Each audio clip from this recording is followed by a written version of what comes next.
If you can't handle me sleeping with the CEO and your friends, then leave. They're real men, not impotent. My wife snapped. I smiled coldly. As you wish.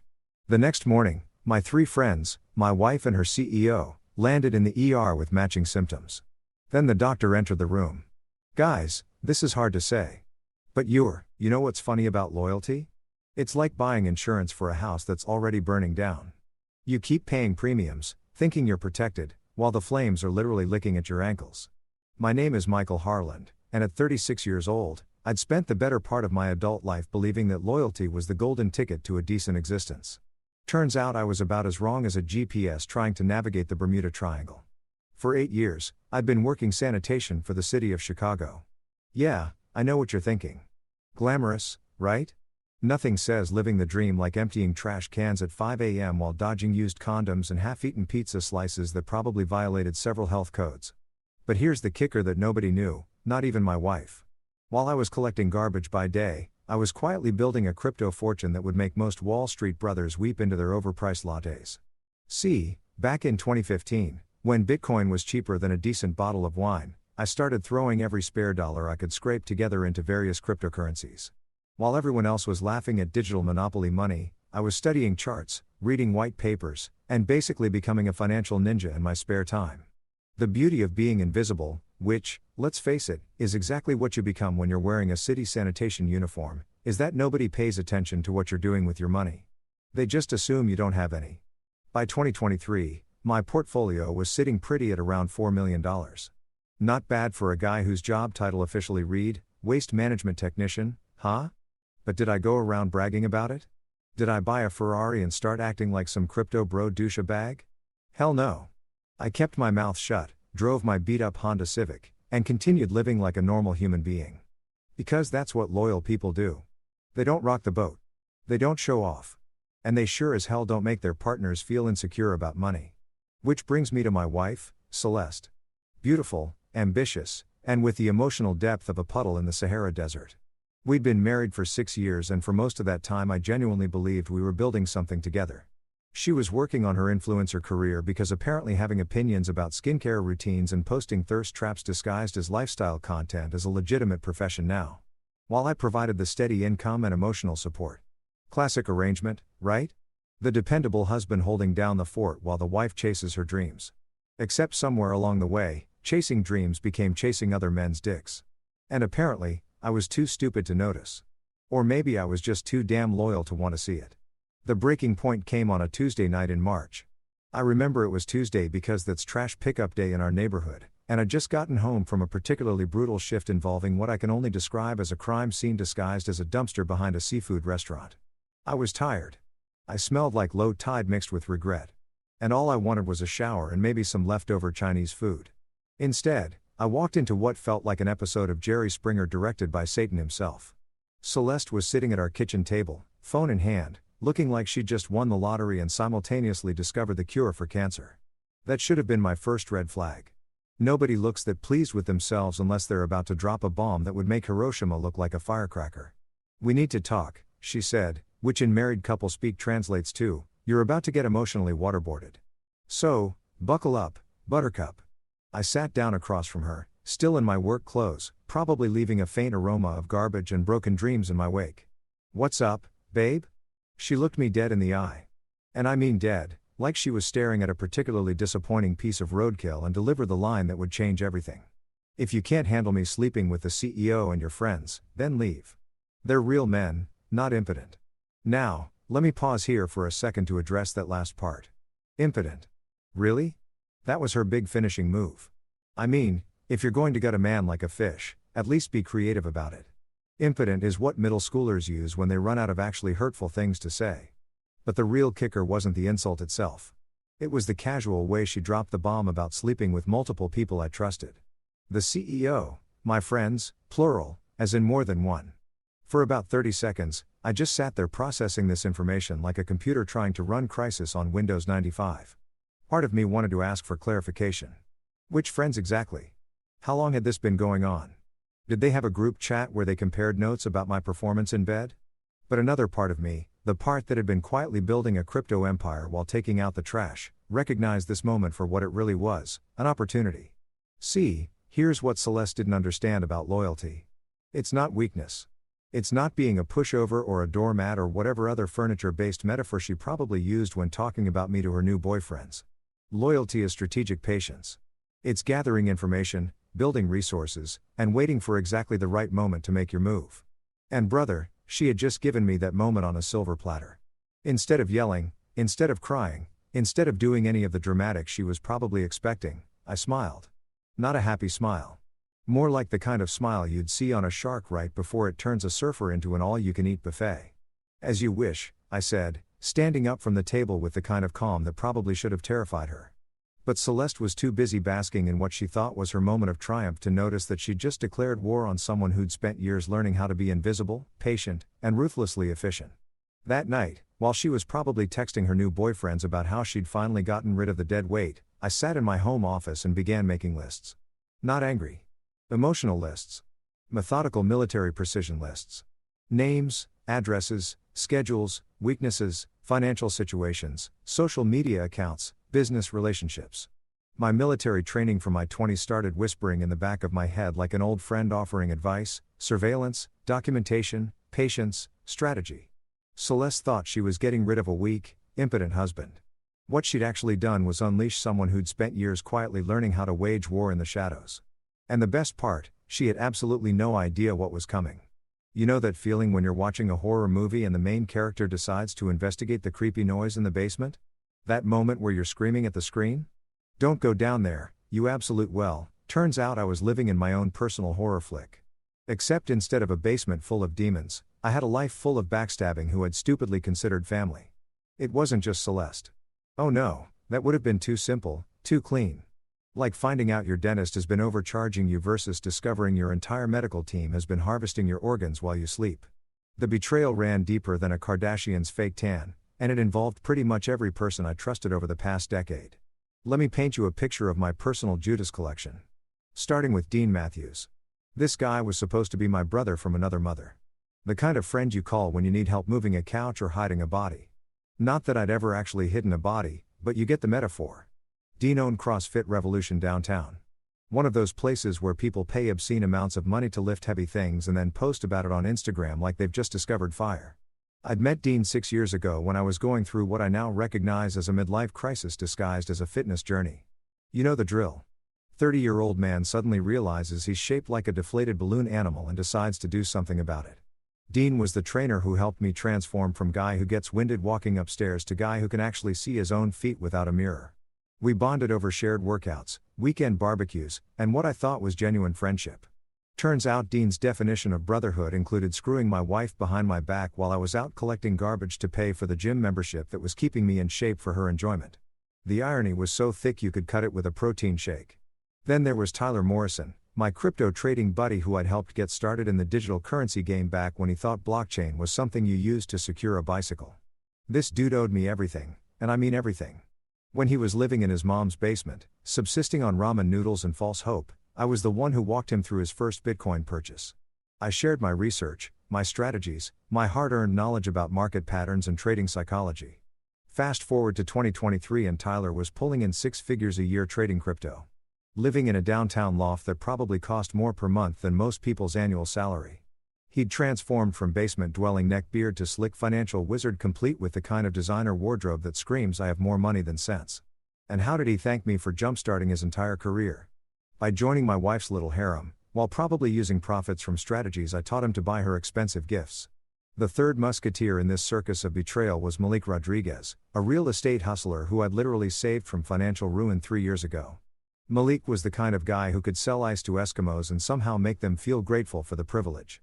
He specialized in flipping houses in up-and-coming neighborhoods, riding the wave of gentrification like some kind of capitalist surfer. But even the smoothest talkers sometimes bite off more than they can chew. And Malik had gotten himself into a situation involving a property deal gone wrong. Some very unhappy investors and what I suspected were connections to people who solved business disputes with crowbars rather than lawyers. When he came to me desperate and scared, I didn't hesitate to lend him 50 grand from my crypto stash to make his problems disappear. Did I ask for a contract? Nope. Did I demand collateral? Hell no. Because that's what friends do for each other, right? They help without keeping score. They trust without documentation. They believe in each other even when logic suggests otherwise. Malik paid me back within 6 months plus interest. And I thought that was the end of it. Just a friend helping a friend through a rough patch. What I didn't realize was that I'd apparently purchased a premium membership to the Let's All Bang Michael's Wife Club with Malik as one of the founding members. And then there was the ringleader himself, Victor Langford, CEO of Apex Fitness Empire, a guy who'd built his fortune selling overpriced gym equipment and supplements to people desperate enough to believe that six-pack abs could be purchased rather than earned.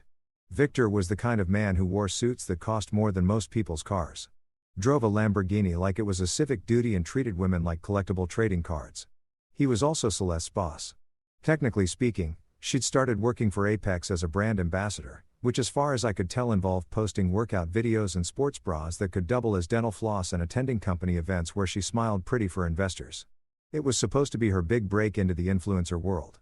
Her chance to build the kind of personal brand that would make her independently wealthy and famous. What I didn't know was that Victor's hiring process apparently included a very thorough orientation period that had nothing to do with company policies and everything to do with his personal entertainment. He saw my wife as just another trophy to add to his collection. Another conquest to brag about in whatever rich guy locker rooms he frequented. The worst part, they all knew about each other. This wasn't a case of multiple affairs happening in isolation. This was a coordinated effort, a group project and humiliation. They had group chats where they joked about me, called me the furniture husband because I was always there but never really noticed. Victor bragged about breaking in my wife like a company car, treating her like some kind of lease vehicle that he could test drive whenever the mood struck. My so-called friends joked about how clueless I was, how I'd never figure out what was happening right under my nose. They made bets about how long it would take me to catch on, shared stories about close calls when I almost walked in on something, laughed about the elaborate lies they had to construct to keep me in the dark. Every message I later discovered felt like a paper cut to the soul. Not because they were sleeping with my wife. Honestly, by that point, I was more offended by her taste in men than anything else, but because of the casual cruelty, the complete lack of respect, the way they'd turned my trust into entertainment. Deanne, who I'd spotted at the gym, who I'd helped through his own relationship problems, who'd been to my house for dinner countless times. Tyler, who owed his entire career to my guidance and support. Malik, who I'd literally saved from financial ruin, and Victor, who'd never met a boundary he wouldn't cross if it meant adding another notch to his designer belt. They thought they were so clever, so sophisticated, pulling one over on the dumb garbage man who was too stupid to see what was happening in his own marriage. They underestimated one crucial thing. Invisible doesn't mean powerless. That night, as I sat in my home office surrounded by evidence of their betrayal, I wasn't thinking about revenge in the traditional sense. I was thinking about justice, about consequences, about teaching some very expensive lessons to people who clearly needed their education updated. Military training had taught me that the best battles are won before the enemy even realizes they're at war. Here's something they don't teach you in marriage counseling. When your entire world implodes, you have two choices. You can either lose your like a contestant on a reality TV show, or you can channel your inner Navy SEAL and start planning the most methodical takedown since the Watergate investigation. Guess which route I chose? Instead of rage, I chose precision. Instead of screaming matches and thrown dishes, I went full-on Jason Bourne. Except instead of fighting international assassins, I was collecting evidence on a bunch of idiots who thought they were smarter than the invisible garbage man.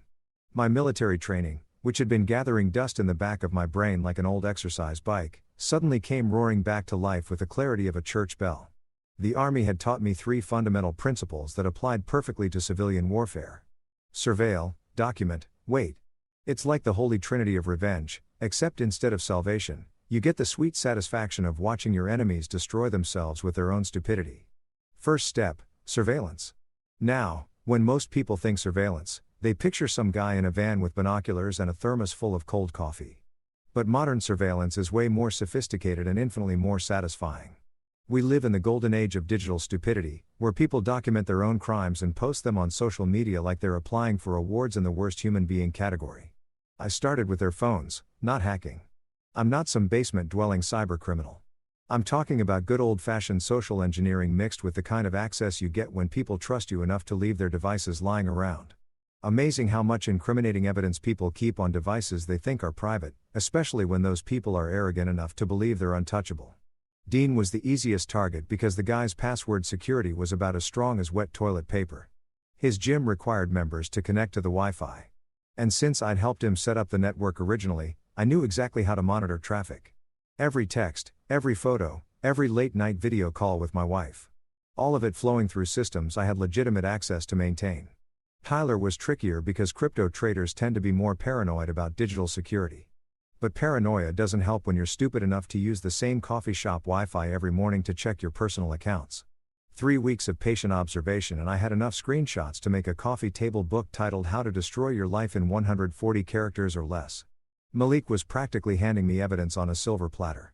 The guy was so obsessed with documenting his lifestyle on Instagram that he was essentially providing a real-time itinerary of when and where he was cheating on his girlfriend with my wife. Nothing says criminal mastermind like posting timestamped photos of yourself outside a hotel you're definitely not supposed to be at. But the real gold mine was their group chat. Oh, sweet Jesus. Their group chat was like Christmas morning wrapped in a birthday party and delivered by unicorns. These geniuses had created a private messaging group where they shared photos, videos, and detailed commentary about their adventures with Celeste. They called it the furniture store. Get it? Because I was the furniture husband. Hilarious, right? Really showcasing that Ivy League creativity. In this digital treasure trove of stupidity, Victor bragged about breaking in my wife like a company car, complete with photos that would have made a porn director blush. Dean shared workout videos that definitely weren't focused on proper form. Tyler posted crypto trading tips mixed with intimate details that I really didn't need to know, but was absolutely going to use against him. And Malik was documenting real estate deals that suddenly made a lot more sense when you realized they involved properties where he was taking my wife for private showings. Every message was another nail in their collective coffin. Another piece of evidence that would come in handy when the time was right. They thought they were so clever, so untouchable, sharing their conquests like fraternity brothers comparing notes after a kegger. What they didn't realize was that they were essentially creating a prosecutor's wet dream, a comprehensive record of their own destruction. The beauty of digital evidence is that it's persistent. Delete a message doesn't matter. I'd already screenshotted it. Clear your browser history. Too late, buddy. I'd already captured those hotel booking confirmations. Try to cover your tracks. Sorry, but when you're dealing with someone who understands how technology actually works, your amateur hour privacy measures are about as effective as a chocolate teapot. While I was building my evidence portfolio, I was also making physical preparations. I rented a small apartment across town under a business name I'd registered years ago for crypto trading. Nothing fancy, just a basic one-bedroom that could serve as a command center, complete with multiple laptops, backup drives, and enough coffee to fuel a small army. Think of it as my personal war room, except instead of planning military operations, I was orchestrating the downfall of people who richly deserved what was coming. The apartment also served as storage for equipment I'd need later. Recording devices small enough to hide in plain sight. GPS trackers that could be discreetly attached to vehicles and surveillance cameras that could be disguised as everyday objects. All perfectly legal to purchase. All completely undetectable when used properly. All devastatingly effective when deployed by someone who actually knew what they were doing. But hardware was only half the equation. The real weapon was going to be human intelligence. And for that, I needed an inside ally. Someone with access to places I couldn't go. Someone with skills I didn't have. Someone with their own reasons for wanting to see justice done. That's when I remembered Tamara Lee. Tamara was a former medical technician who'd gotten screwed over by the healthcare system in ways that would make your blood boil.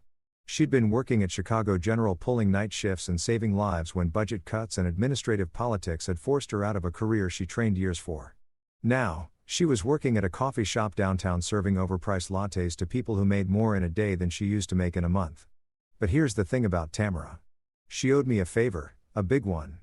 About 2 years ago, when she was going through her own financial crisis after losing her hospital job, I'd helped her avoid eviction by covering 3 months of rent, not as a loan, as a gift. Because that's what decent people do when they see someone struggling through no fault of their own. I'd stayed in touch with Tamara, checking in periodically to make sure she was doing okay, never expecting anything in return. Just basic human decency, the kind of behavior that apparently makes you a sucker in today's world. But now, as I sat in my new command center, surrounded by evidence of betrayal, I realized that sometimes doing the right thing pays dividends in ways you never expect. Tamara had medical training, access to laboratory equipment through her current job's connections, and most importantly, a legitimate reason to be angry at people who thought they were better than everyone else. She was perfect for what I had in mind. The plan was starting to come together, piece by methodical piece. You know what they say about gift horses and looking them in the mouth? Well, sometimes the universe delivers exactly what you need wrapped up in such a perfect bow that you'd be stupid not to take it. And brother, what Celeste handed me next was like Christmas, my birthday, and winning the lottery all rolled into one beautifully ironic package. It was a Wednesday morning in early April when my darling wife came bouncing into the kitchen like a caffeinated cheerleader who just discovered the meaning of life. She was practically vibrating with excitement, clutching her phone like it contained the secrets to eternal youth and unlimited Instagram followers, which, knowing Celeste, it probably did. "Michael, honey," she said, and I knew immediately that whatever was coming next was going to be either expensive or stupid, possibly both. When your wife starts a sentence with honey in that particular tone, it's like hearing the Jaws theme song. You know something's about to bite you in the ass. "I have the most amazing idea for growing my brand," she continued, completely oblivious to the fact that her brand was currently built on sleeping with half the city's male population. "Victor thinks it would be perfect for Apex Fitness, and all the guys are totally on board." Now, when she said all the guys, I knew exactly which guy she was talking about. Dean, Tyler, Malik, and Victor, the founding members of the Let's Screw Michael's Wife Club. But I just smiled and nodded like the supportive husband I was pretending to be, waiting to hear what brilliant scheme they'd cooked up this time. "We're going to launch a men's health awareness campaign," she announced like she'd just discovered the cure for cancer. "Think about it. It's socially conscious. It's timely. And it's exactly the kind of content that goes viral. We'll do health screenings, educational content, maybe even partner with local hospitals for authenticity." I had to hand it to her. For someone whose idea of medical knowledge came from Googling detox teas and waist trainers, she'd stumbled on as something that was actually socially useful. Men's health awareness was a legitimate cause, something that could genuinely help people while also generating the kind of positive publicity that influencers live for. But here's where it got interesting. As she kept talking, gesticulating wildly with her phone, and occasionally pausing to take selfies to document this creative breakthrough, I realized that she was basically handing me the perfect cover for what I had planned. "Victor's company will sponsor the whole thing," she continued, completely unaware that she was essentially writing my script for me. "Dean's gym will be the location. Tyler's going to handle the social media marketing because he's so good with online engagement. And Malik knows people in the medical field who can help with the actual testing." It was like watching someone build their own gallows while humming a happy tune. Every detail she shared was another piece falling perfectly into place for my master plan. They wanted to do health screenings. Perfect. They wanted medical professionals involved. Even better, they wanted to make it a big public event with lots of documentation and social media coverage. Outstanding.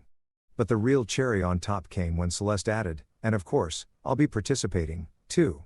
I mean, we should practice what we preach, right? Plus, it'll be great for the optics, showing that this isn't just about men's health, but about health awareness in general." I swear, if I'd been drinking coffee at that moment, I would have choked on it.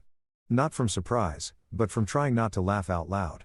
She was literally volunteering to be included in something that could potentially expose all of them.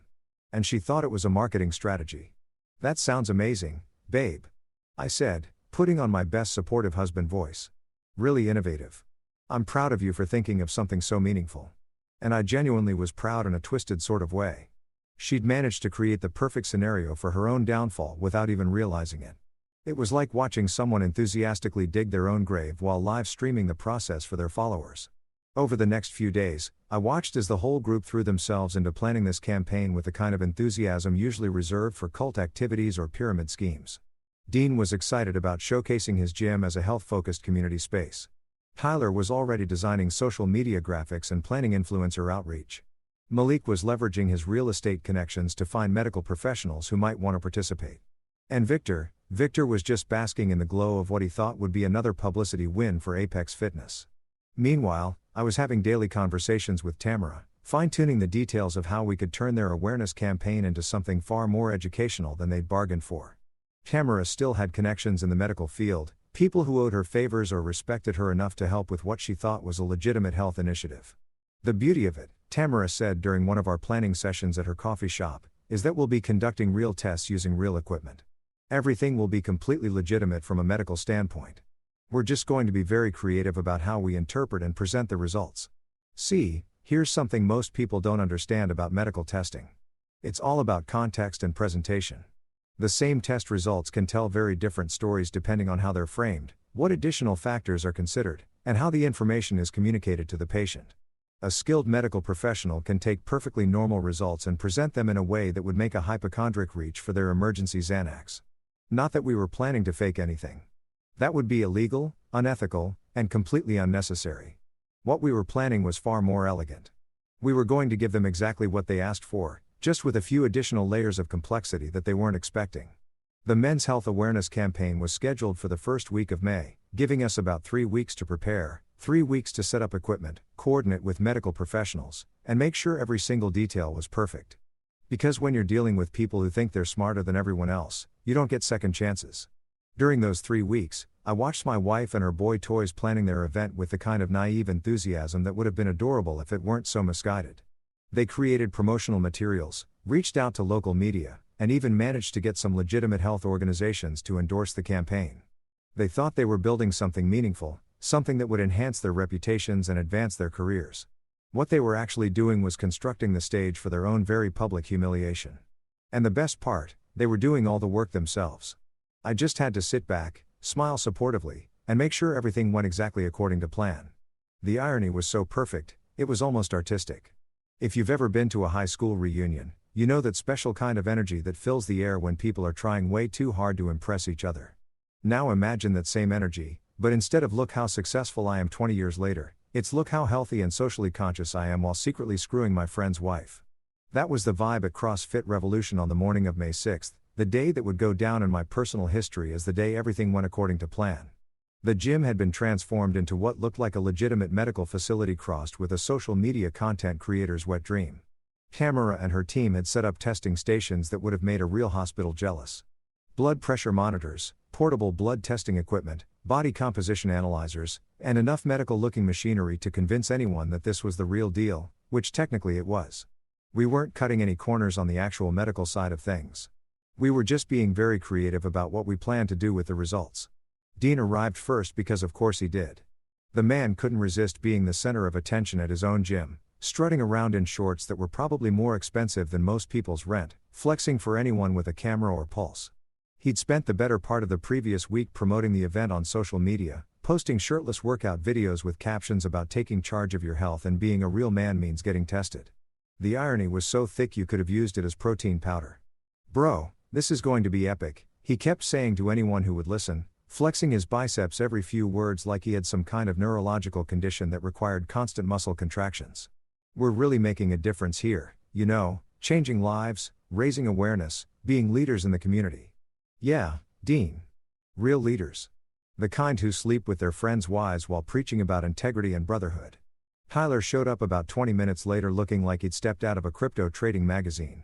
If such a thing existed, which honestly it probably does. Designer everything, perfectly styled hair, and that particular brand of confidence that comes from making obscene amounts of money doing something most people don't understand. He immediately started taking selfies with the medical equipment, probably planning to post them later with captions about investing in health and diversifying your portfolio of wellness. "This is brilliant marketing," he told Celeste, who was practically glowing from the attention. "The engagement metrics on this are going to be insane. I'm seeing brand partnerships, sponsored content, maybe even a documentary deal if we play this right." Malik rolled up fashionably late because punctuality is apparently for poor people. He was driving his latest acquisition, a Tesla Model S that he'd probably bought with profits from real estate deals that may or may not have been entirely legal. The man had a gift for making everything look effortless. From his perfectly pressed casual wear to the way he seemed to glide rather than walk. He was already working the room before he'd even officially arrived, shaking hands and networking like this was a Chamber of Commerce meeting instead of a health screening. "Michael, my man," he called out when he spotted me cleaning equipment in the background. "This whole thing is incredible. Your wife is a genius. Absolutely brilliant. We should talk about doing something similar for some of my property developments, community health initiatives, you know, great for property values and public relations." I smiled and nodded, playing my role as the supportive background husband, while internally calculating exactly how much his life was about to change. "Yeah, she's really something special," I replied, which was technically true, just not in the way he thought I meant it. And then Victor made his grand entrance because the man couldn't just arrive somewhere. He had to make an event out of it. Lamborghini purring like a mechanical cat. Custom suit that probably cost more than most people's annual salary. And that particular aura of entitlement that comes from having enough money to believe that normal rules don't apply to you. He stepped out of his car like he was walking a red carpet, immediately drawing the attention of everyone in the vicinity. "Ladies and gentlemen," he announced to no one in particular, The future of fitness and health awareness has arrived. Because apparently humility was another thing he couldn't afford despite his considerable wealth. Victor spent the next 30 minutes glad-handing everyone in sight, taking photos with community leaders who'd shown up for the event, and generally acting like he'd personally invented the concept of preventive healthcare. He kept one arm around Celeste whenever possible, and I had to admire his balls, openly claiming my wife in front of me while I was standing right there. It takes a special kind of arrogance to be that blatant about your affairs. But the real performance art began when the actual testing started. Dean was first up, naturally stripping down to his underwear for body composition analysis while flexing for the cameras that Celeste was using to document everything. "Got to show people that fitness isn't just about looking good," he said while absolutely showing off how good he looked.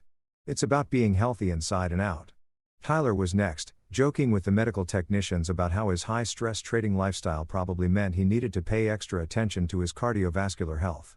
"Money's no good if you're not alive to spend it," he quipped, which would have been funnier if he weren't actively contributing to my stress levels by sleeping with my wife.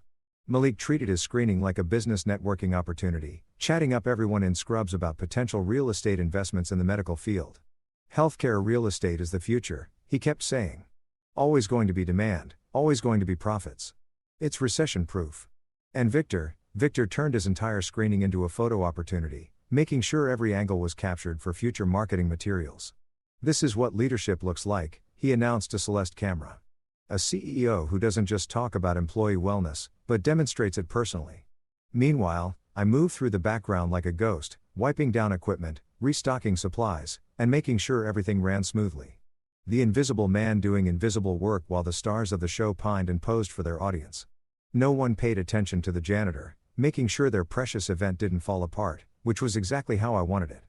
Because while they were busy performing for the cameras and stroking their own egos, I was watching every detail, noting every interaction, and making sure that everything went exactly according to the plan that none of them knew existed. The best part, they were having so much fun, so convinced of their own brilliance and importance that they had no idea they were participating in their own downfall. It was beautiful to watch. You know that moment in a disaster movie when everything seems fine, people are going about their business, and then suddenly the ground starts shaking. That's exactly what the next 72 hours felt like. Except instead of earthquakes or alien invasions, it was watching 5 people's lives implode in real time while I maintained the perfect poker face of a concerned, supportive husband. The results started rolling in on Thursday morning, exactly 48 hours after the screenings. Camera had done her job with the precision of a Swiss watchmaker, and the medical lab she'd partnered with was as legitimate as they come. Everything was completely by the book, professionally handled, and absolutely devastating in its implications. Dean was the first domino to fall, which was poetic justice considering he'd been the first to volunteer for testing. His phone rang at 8:47 a.m. while he was in the middle of leading a CrossFit class, barking orders at a group of soccer moms who were paying premium prices to be yelled at while lifting heavy objects. I know the exact time because I happened to be in the gym doing my usual maintenance work on the equipment when his entire world came crashing down. "This can't be right," he said into his phone, his voice carrying across the gym with the kind of panic that makes everyone stop what they're doing. "There has to be some kind of mistake. I'm healthy. I eat clean. I work out 6 days a week. I take supplements worth more than most people's grocery budgets." The class he'd been teaching just stood there holding their kettlebells, watching their supposedly invincible trainer turn the color of week-old lettuce. Dean kept pacing around in circles, running his free hand through his perfectly styled hair while repeating variations of "this can't be happening." Like a broken record stuck on the world's worst song. "I need to come in immediately," he finally managed. "Can we run the test again?" Maybe there was contamination or a mix-up or his voice trailed off as whatever the person on the other end was telling him apparently confirmed his worst fears. By the time Dean hung up, half his morning class had already gathered their stuff and left. Nothing kills the motivation for a workout quite like watching your trainer have what appears to be a medical emergency in real time. The remaining soccer moms were whispering among themselves, probably wondering if whatever Dean had was contagious and whether they should demand refunds. Tyler got his call about an hour later while he was in the middle of a live stream trading session from his downtown loft. I wasn't there to witness it personally, but thanks to the magic of social media and Tyler's habit of broadcasting his entire life online, I got to watch the whole meltdown from the comfort of my own home. One minute he was explaining cryptocurrency market trends to his audience with his usual cocky confidence, gesturing at multiple monitors, displaying charts that looked like modern art created by caffeinated spiders. The next minute, his phone rang and his face went from master of the universe to deer caught in headlights faster than a Tesla in ludicrous mode. "I'm sorry, folks." He stammered to his camera. His usual smooth delivery replaced by the verbal equivalent of a car with engine trouble. I have to end the stream early today. But Tyler being Tyler, he forgot to actually end the stream. So, his audience got to watch him pace around his apartment, pale and sweating, having what sounded like the exact same conversation Dean had earlier. The chat was going crazy with speculation. Everything from Tyler's having a breakdown to this is viral marketing for a new crypto coin to someone call 911. He looks like he's dying. By the time Tyler remembered he was still broadcasting and cut the feed, clips of his meltdown were already making their way around crypto Twitter with hashtags like #TylerDown and #CryptoMeltdown. The internet moves fast when there's drama to be consumed. Malik's world started crumbling around noon, right in the middle of what was supposed to be a high-stakes real estate closing. He was at some upscale law office downtown, probably wearing a suit that cost more than most people's cars, when his phone buzzed with the call that would change everything. I found out about this one secondhand through the real estate gossip network, which moves faster than CNN breaking news when there's juicy drama to share. Apparently, Malik excused himself from the conference room to take what he thought would be a quick call, only to return looking like he'd seen his own ghost. "Gentlemen, I apologize," he reportedly told the room full of lawyers, investors, and other real estate vultures. "There's been a family emergency. We'll need to reschedule." Except there was no family emergency, unless you count Malik's life falling apart as a family crisis, which I suppose it technically was. The deal he walked away from was worth 7 figures. And in the real estate world, you don't walk away from 7-figure deals unless someone's literally dying or you're about to be arrested. Victor's call came last at 2:30 p.m. while he was in the middle of a board meeting at Apex Fitness headquarters. This I know because Celeste was there for some kind of brand ambassador photo shoot, and she came home that evening with all the details, completely oblivious to the bigger picture she was painting. "It was so weird," she told me over dinner, picking at a salad that probably cost more than most people spend on groceries in a week. Victor was in this really important meeting with investors, talking about expansion plans and new franchise opportunities when his assistant interrupted with some urgent phone call. According to Celeste, Victor tried to play it cool at first, taking the call in his office while the board waited. But whatever he heard on that call hit him like a freight train carrying bad news and personal regret. He came back into the meeting looking absolutely terrible. Celeste continued, completely missing the irony of her choice of words. Pale, sweaty like he'd seen a ghost or something. He tried to laugh it off, made some joke about needing to pay better attention to his health, but you could tell something was really wrong. The meeting apparently ended early with Victor making excuses about feeling under the weather and needing to reschedule. The investors left looking confused and probably concerned about their money while Victor locked himself in his office for the rest of the day. But here's where it gets really interesting. Within hours of getting their individual calls, all 4 of them started experiencing what they described as matching symptoms. Weakness, fever, cold sweats, the kind of physical manifestations that happen when your brain starts believing your body is in serious trouble. It's amazing how powerful the mind-body connection can be when you give it something concrete to worry about. Tell someone they might have a serious health problem and suddenly every minor ache becomes a potential symptom. Every moment of fatigue becomes evidence of impending doom. By Thursday evening, Dean had closed his gym early, claiming he felt too sick to work. Tyler had canceled all his trading activities and social media appearances.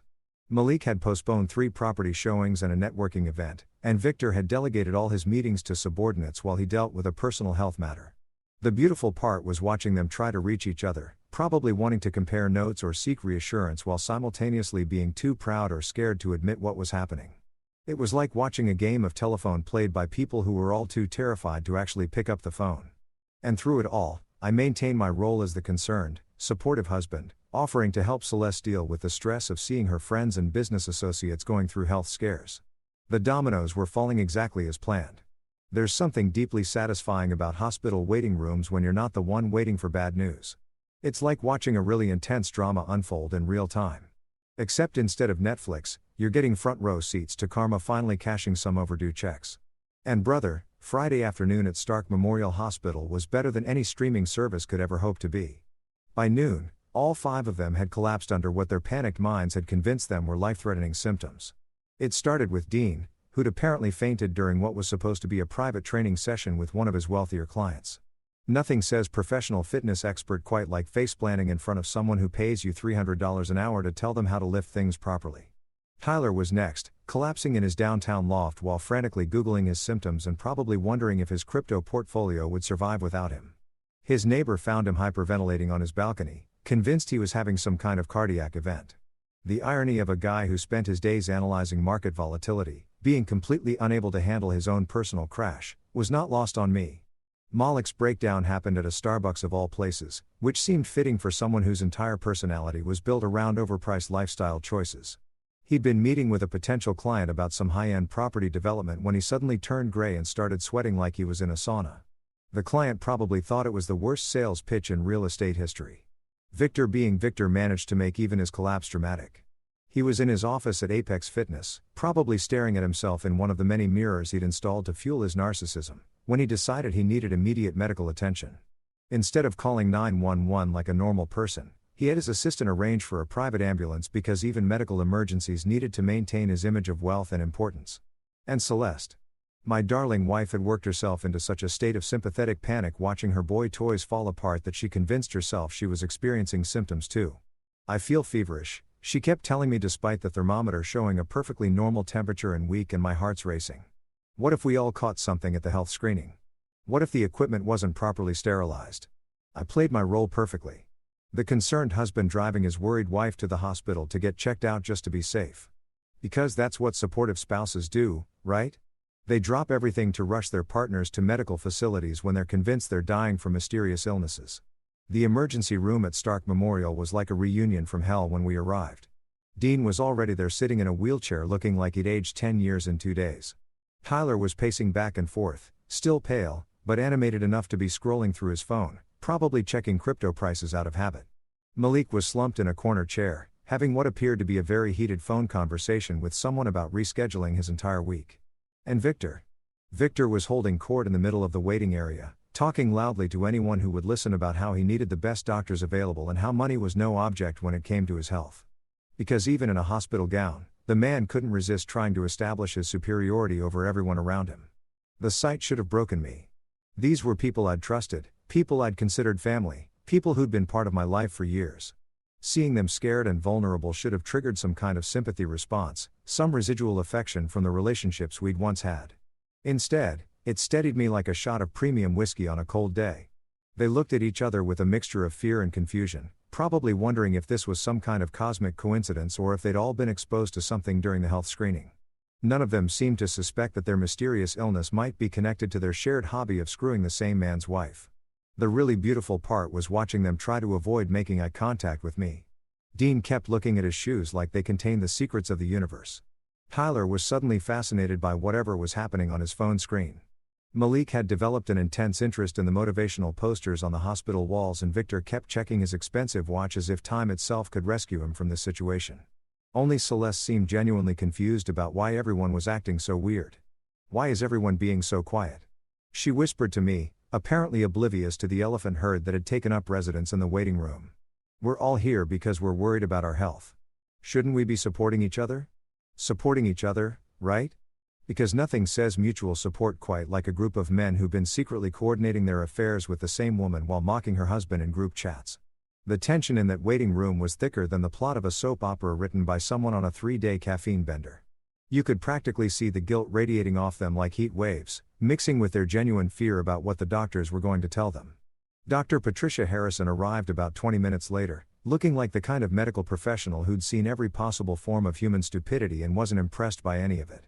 She was carrying a stack of files that I knew contained the test results that would either confirm their worst fears or provide some relief from the psychological torture they've been putting themselves through. "I need to speak with all of you," she announced, her voice carrying the kind of authority that made everyone in the waiting room sit up straighter. "About your test results from the health screening." The silence that followed was so complete you could have heard a pin drop in the next county. 5 people holding their breath, waiting to hear whether their lives were about to change forever, while I sat there in my maintenance uniform, still playing the role of the invisible husband who just happened to be in the wrong place at the wrong time. Dr. Harrison looked around the room, making eye contact with each of them in turn. "I have to say, this is unusual.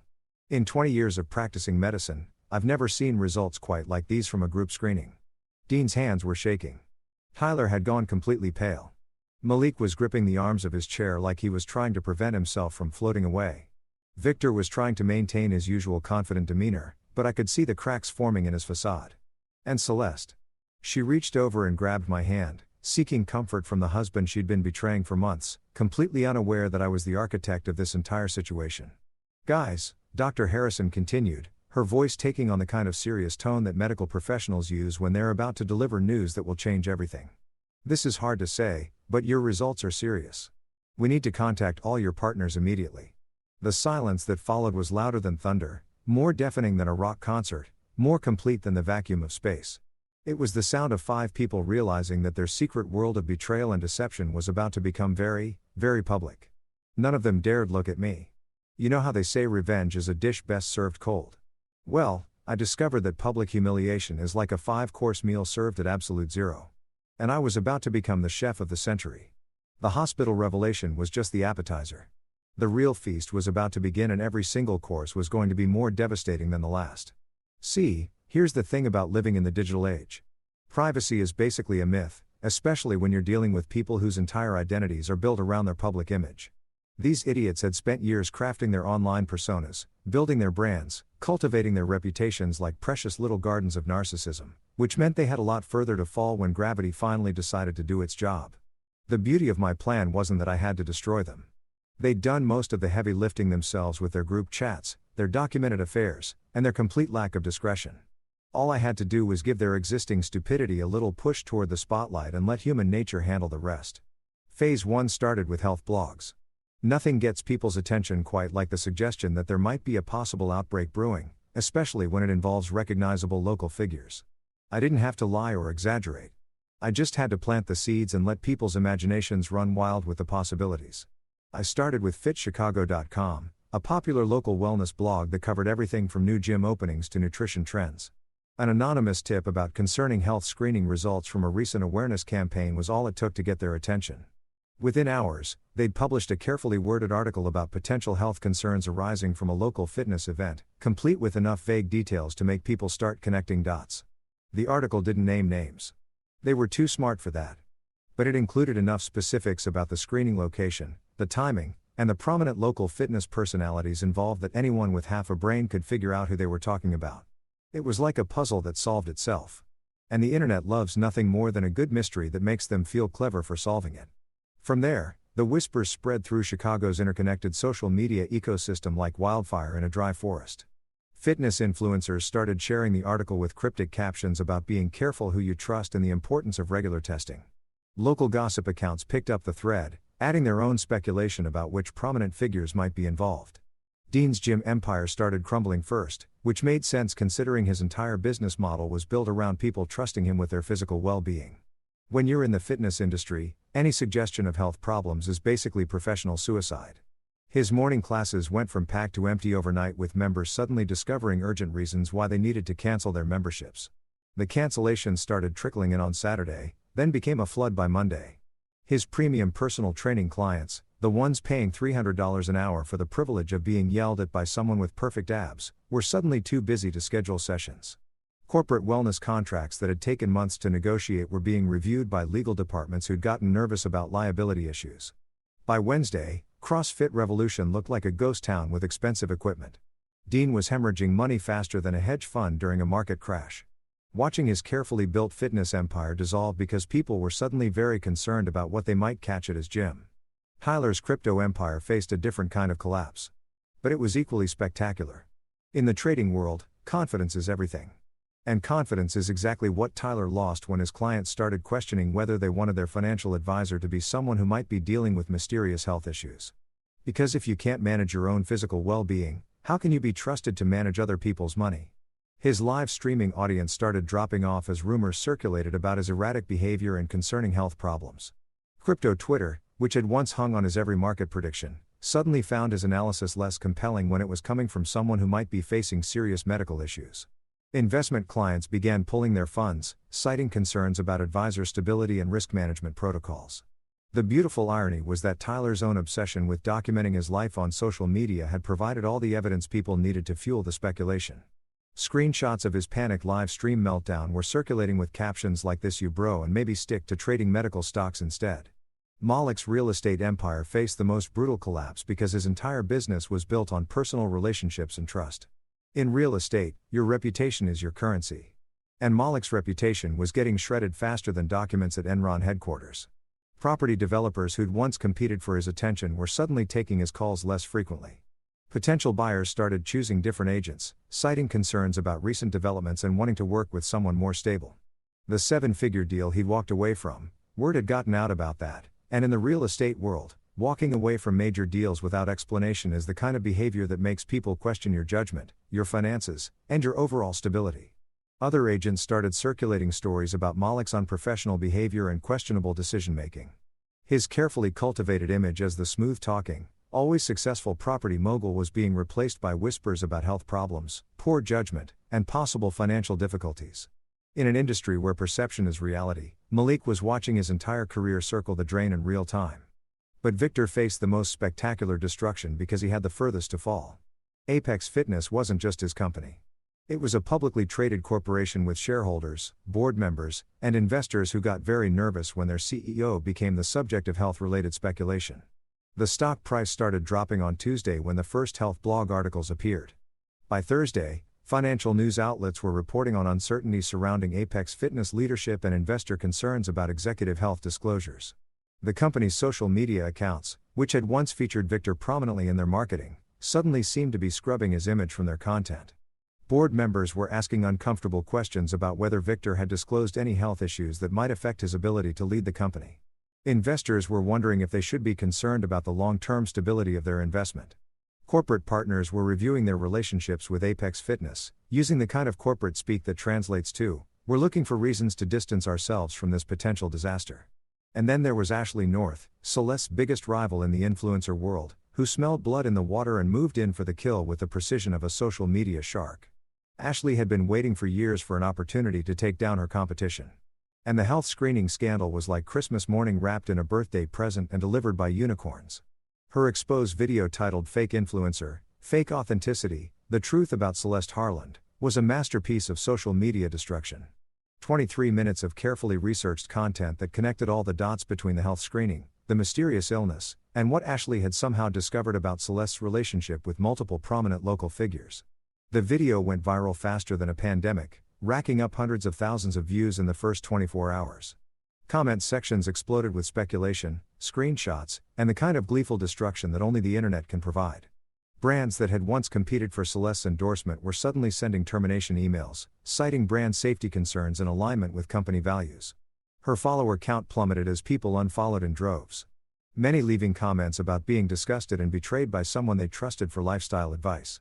Sponsored posts were being deleted, collaboration offers were being rescinded, and her carefully built influencer empire was collapsing faster than a house of cards in a hurricane. The best part, I didn't have to do anything except watch. They'd created the perfect storm for their own destruction, and all I'd done was give it a gentle push in the right direction. There's a special kind of satisfaction that comes from watching someone try to screw you over, only to discover they've actually screwed themselves.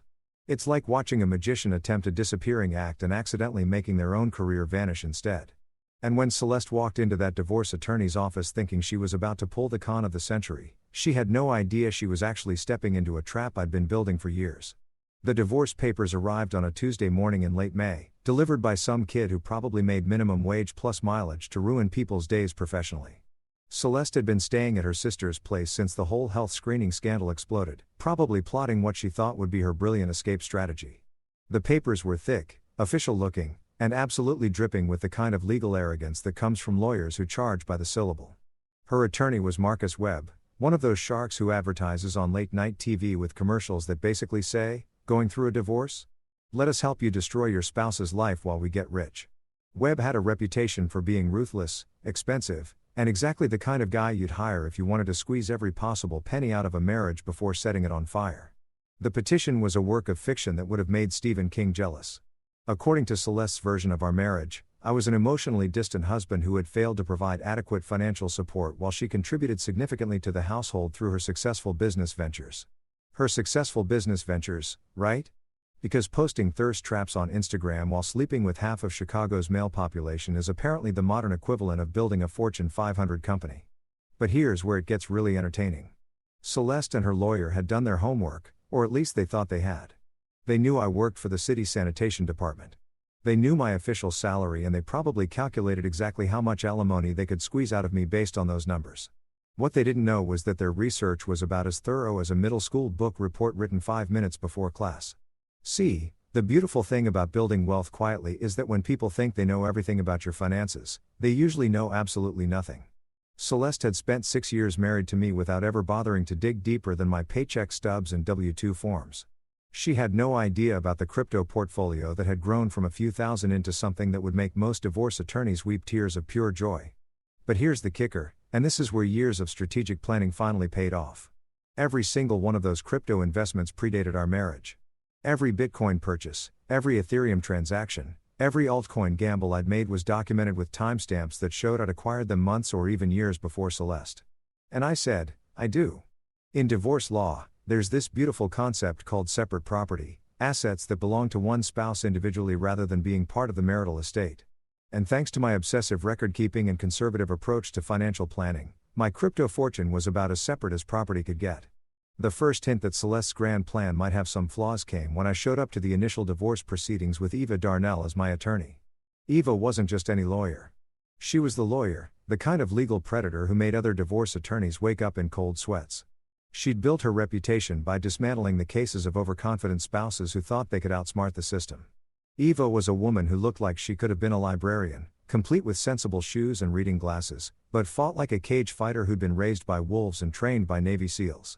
She had this way of speaking very quietly that made everyone in the room lean forward to hear her. And then she'd deliver legal haymakers that left opposing counsel wondering what the hell had just happened. When Eva walked into that conference room carrying 3 bankers' boxes full of documentation, I could see Webb's confidence start to crack like cheap paint in the sun. Celeste was sitting next to him looking smug and satisfied, probably imagining all the ways she was going to spend my money once the divorce was finalized. Before we begin, Eva said in that deceptively soft voice of hers, I think there are some financial disclosures that might affect the proceedings.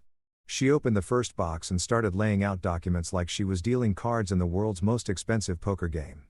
Cryptocurrency exchange records, blockchain transaction histories, wallet addresses, tax documentation going back 8 years, a complete financial archaeology of my digital investments. Webb's face went through about 6 different expressions in the span of 30 seconds, starting with confusion and ending somewhere around, oh, we up big time. Celeste just looked confused, probably wondering why anyone would need that much paperwork to discuss a garbage man's finances.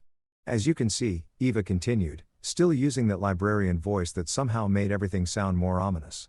Mr. Harland has been quite successful with his cryptocurrency investments. Investments that, as the timestamps clearly show, were initiated and maintained entirely prior to the marriage. The number Eva wrote on the whiteboard for $2 million hit that conference room like a financial asteroid. Webb actually choked on his coffee, which would have been funny if I weren't too busy enjoying the look of absolute shock on Celeste's face. For the first time in our entire relationship, my wife was completely speechless. Her mouth was hanging open like she was trying to catch flies, and her eyes had gone wide enough to use as satellite dishes. The woman who'd spent months calling me impotent and mocking me as the furniture husband was suddenly realizing that the furniture was worth more than everything she'd ever owned combined. This has to be a mistake, Webb stammered, rifling through his own paperwork like he might find some magic document that would make my crypto fortune disappear. Our investigation showed that Mr. Harland works in sanitation and earns approximately $55,000 annually. Mr. Harland does indeed work in sanitation, Eva replied, pulling out more documentation. He also happens to be a rather astute investor who had the foresight to diversify his portfolio into digital assets before they became mainstream assets that as separate property will not be subject to division in these proceedings. The rest of the meeting was like watching someone try to fight their way out of quicksand. Webb kept grasping for legal strategies that might give Celeste some claim to my crypto wealth. While Eva systematically destroyed each argument with the precision of a surgeon removing cancerous tissue, community property, nope. All acquired before marriage. Marital contributions to growth. Nice try. All gains were from market appreciation and my individual trading decisions. Commingling of assets, not even close. I'd kept everything completely separate. But Eva wasn't done. The second box contained documentation of Celeste's own financial situation, and it painted a picture that was about as pretty as a dumpster fire in a sewage treatment plant. Credit card debt, unpaid business expenses, tax liabilities from her influencer income. Turns out my successful businesswoman wife was actually drowning in debt she'd been hiding from me. Additionally, Eva said, pulling out the final stack of papers, there's the matter of M. Harland's recent loss of income due to her terminated brand partnerships and cancelled sponsorship agreements. Given her current financial obligations and lack of steady employment, she may actually owe Mr. Harland spousal support rather than the other way around. The silence in that room was so complete you could have heard a pin drop in another zip code. Celeste looked like she'd been hit by a truck carrying bad news and driven by karma itself. Webb was staring at his paperwork like it might spontaneously combust and save him from this professional embarrassment. When we finally walked out of that conference room, Celeste's grand plan had been reduced to ash, and her lawyer looked like he wanted to find a new career in something less stressful, like bomb disposal or lion taming. The final divorce decree was signed 6 weeks later.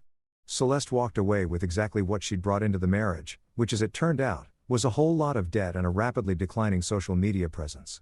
Justice, as it turned out, had a sense of humor, after all.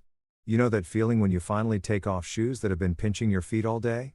That moment when the pressure releases and you realize you'd forgotten what comfort actually felt like? That's exactly what freedom tasted like 6 months after the divorce was finalized. Sitting in my new downtown loft, watching the Chicago skyline light up like a circuit board against the October evening sky. The apartment was everything my old life wasn't. Clean lines, modern furniture, and absolutely zero traces of the man I used to be. No more hiding in plain sight. No more pretending to be less than I was. No more swallowing my pride while people I trusted stuck knives in my back. The place screamed success in a way that was subtle but unmistakable, like a Rolex that doesn't need to show off because everyone already knows what it is. My phone had been buzzing nonstop for weeks with messages from Celeste. The notifications had become like background noise, a constant reminder of how completely the tables had turned. Each message was more desperate than the last, evolving from angry demands to pathetic pleas, like some kind of reverse character development arc. Michael, we need to talk. This is ridiculous. You can't just ignore me forever. We were married for 6 years. I know I made mistakes, but this is crazy. Call me back, please. I'm sorry. I need you, Michael. Please. I'm really struggling here. I just need someone to talk to. I don't know what to do. Everything's falling apart. Please, just call me. Each message got a one-way ticket to digital hell. Deleted faster than a crypto scam coin disappearing from someone's wallet. There's something deeply satisfying about having the power to make someone's desperate attempts at communication simply vanish into the void. For years, I'd been the one reaching out, trying to connect, attempting to save a marriage that was already dead in the water. Now, the roles were reversed, and I was discovering that ignoring someone can be its own form of poetry. The beautiful thing about karma is that it doesn't need your help once it gets rolling. Dean's gym had closed permanently in September. Unable to recover from the mass exodus of members and the mountain of debt he'd accumulated trying to keep the doors open. Last I heard, he was working at a chain fitness center in the suburbs, probably making about as much per hour as a decent barista. Bro, I'm building an empire too. Would you like to upgrade your membership to include towel service in less than 6 months? Tyler's crypto empire had imploded so spectacularly that it became a cautionary tale in trading circles. His YouTube channel, which once had hundreds of thousands of subscribers hanging on his every market prediction, was now a digital ghost town with comments disabled and upload schedules that had become more irregular than Chicago weather. Word through the grapevine was that he'd moved back in with his parents, probably explaining to his mother why her basement was suddenly full of expensive computer equipment and crushed dreams. Malik's real estate career had cratered harder than the housing market in 2008. The man who used to flip properties like pancakes was now working for someone else's agency. Probably showing studio apartments to college kids and pretending he wasn't dying inside every time he had to explain why the kitchen was also the bedroom and the bathroom. His Tesla had been repossessed. His designer wardrobe had probably been sold on eBay, and his Instagram account had gone from lifestyle inspiration to cautionary tale. Victor's fall had been the most spectacular. Partly because he'd had the furthest to drop and partly because corporate destruction always happens in slow motion, giving you time to really savor each devastating detail. Apex Fitness stock had tanked so hard that the company became a business school case study in how CEO scandals can destroy shareholder value. The board had forced him out on a move they described as pursuing new leadership direction, which in corporate speak translates to, "We're throwing this guy under the bus and backing up to make sure we got him." Last I'd heard, Victor was driving for one of those luxury ride-share services, probably listening to passengers complain about their jobs while remembering when he used to have people complaining about their jobs to him. There's probably some Greek tragedy-level irony in a former CEO chauffeuring around the kind of executives he used to network with at country club events. But the most interesting twist in this whole saga came from the last person I'd expected, Ashley North. The influencer who delivered the killing blow to Celeste's career had apparently taken notice of the quiet man in the background who'd somehow emerged from the wreckage. Not just in scathe, but significantly more interesting than anyone had realized. The dinner invitation had arrived via DM 3 weeks ago. Casual but clearly intentional. "Hey, Michael. I know this might seem random, but I'd love to take you to dinner sometime. I think we might have more in common than people realize." Ashley North wanting to have dinner with me was like discovering that the popular girl from high school had suddenly developed an interest in the quiet kid who used to fix computers in the library. The irony was delicious. The woman who'd helped destroy my wife's career was now apparently interested in getting to know the husband Celeste had thrown away like yesterday's garbage. Our first dinner had been at some upscale place downtown. The kind of restaurant where the menu doesn't have prices and the waiters speak in hushed tones like they're discussing state secrets. Ashley had shown up looking like she'd stepped off a magazine cover, but the conversation had been surprisingly real, surprisingly deep, surprisingly free of the superficial that I'd grown to expect from people in her world. "You know," she'd said over dessert, "I spent months researching Celeste's life for that expose. And the more I learned about you, the more I wondered how someone that smart had stayed invisible for so long. Smart, not impotent, not weak, not furniture. Smart." It was like hearing a foreign language that I'd forgotten I could speak. We'd had 3 more dinners since then, each one feeling less like 2 people getting to know each other and more like 2 people recognizing something they'd been missing without realizing it. Ashley was sharp, funny, and refreshingly honest about the fact that her interest in me had started as curiosity about the mystery man behind the scandal and evolved into something that felt a lot more real than anything I'd experienced in years. Tonight was dinner number 5 at a place Ashley had picked specifically because it was somewhere we can actually talk without people trying to eavesdrop for gossip content. The woman understood the value of privacy, which was something I'd learned to appreciate in ways I never thought I would. As I got ready to leave the apartment, I caught my reflection in the bathroom mirror and had to do a double take. The man looking back at me wasn't the invisible husband, the quiet janitor, or the guy people called impotent behind his back. It was someone who looked confident, successful, and completely comfortable in his own skin. The transformation hadn't happened overnight. It had been building for months, layer by layer, like sediment forming rock under pressure. Each deleted message from Celeste. Each news update about my former friends continued downward spirals. Each conversation with Ashley that felt like connecting with an actual human being instead of performing for an audience. All of it had contributed to this version of myself that I was still getting used to. Walking out of that apartment, heading to dinner with a woman who was interested in the real me rather than some fantasy version she'd constructed, I realized that revenge hadn't been about destruction at all. It had been about truth, about forcing people to face the consequences of their choices, about refusing to be invisible anymore, about finally becoming the person I'd always been underneath all the loyalty and patience and quiet endurance. They destroyed themselves. I just handed them the mirror to see what they'd become. And for the first time in years, I was looking forward to what came next.